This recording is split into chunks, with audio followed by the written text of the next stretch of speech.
Next thing I wanted to get on this, some stuff that popped up. Justin Herbert gets paid. Mega deal. Highest paid quarterback right now. Surpassing what Jackson just got, Lamar Jackson. And how does this affect the Dolphins and Tua Tagovailoa? I mean, this is a big deal. And you know what? It's not just the Dolphins, Tua Tagovailoa, but the Bengals and Joe Burrow. Trevor Lawrence with the Jaguars. I feel like they feel he's the guy. Teams are going to be looking to jump on contracts as early as they can with these quarterbacks and paying quarterbacks whatever it costs, because people, although there's a lot of young budding talent as of recent, there's been a lot of years where it was just 4 or 5 quarterbacks in every other team every 2 or 3 years cycling it in for a new quarterback. And we've seen older quarterbacks on the move these days, with Rodgers going to the Jets, Brady going to the Bucs. But that's just not the norm. And it's certainly not the norm to see young quarterbacks go on the move like we almost saw with Jackson and we did see with Deshaun Watson. But I digress.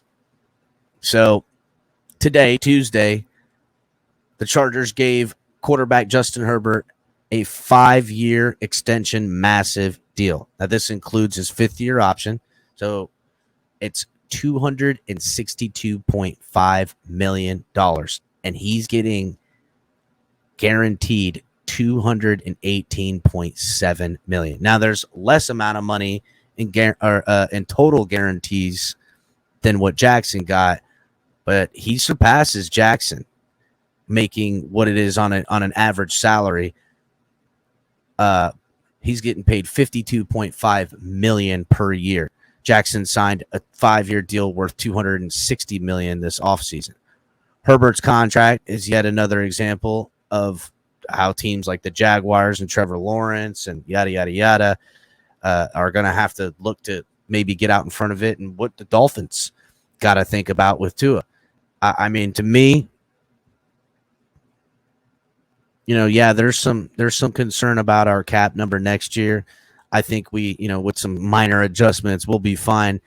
Signing Tua Tagovailoa next year will help us with our cap next year, because in 2025 we're in a surplus of like $100 million.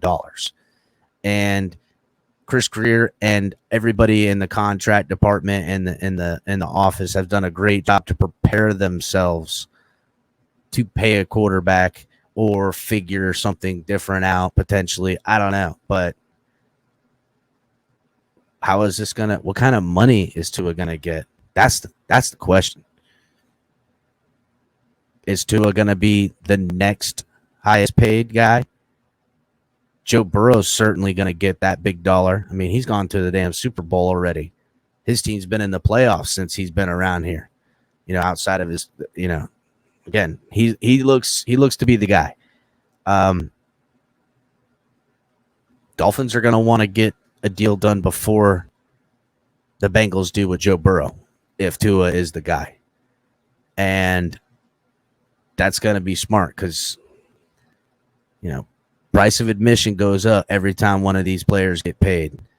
But, hopefully what the Dolphin fans that are, well, I'll call it for what it is, that are, obsessed with Tua are right. Because I've heard for years now, that Tua Tagovailoa is the type of guy that's a team guy, that he's the type of quarterback that'll take less money.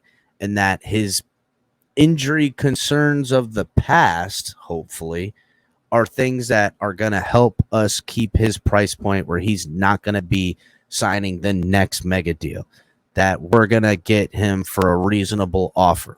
Problem is, Daniel Jones just got $45 million a year.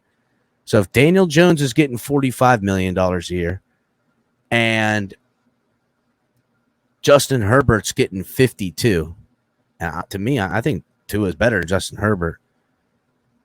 Does Tua come in between that? Say $49 million a year? Shit, it's still $50 million a year. Tua's gonna get $50 million a year. That's it. If he signs with the Dolphins and this works out, he's gonna get $50 million a year. Is it $55 million a year? Gonna be the highest paid quarterback until the next one signs? I don't know. Win a Super Bowl. Give that man all the money. Win a Super Bowl for the Dolphins. We will be in the streets. Pay this man. Give him a 5-year extension for whatever, or make it, a 7-year deal with an out after 3 years or 4 years or whatever the hell you want to do, and spread the money out, front load, big signing bonus, figure it out. That's all you guys. I don't know. I know how to do it. I'm just not going to get into the numbers, but this definitely affects us with the Justin Herbert deal. Because to me, Justin Herbert's good. He's got great arm talent, but he don't play the game like Tua does. He ain't getting hurt, but Justin Herbert still looks like that guy in college that when the moment gets big and the lights get bright, he can't get it done.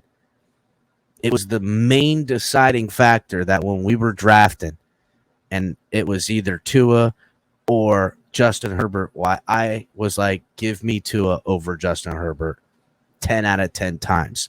Because when the lights were bright and you needed to show up and show out, I seen Tua do that, and I seen Herbert not do that.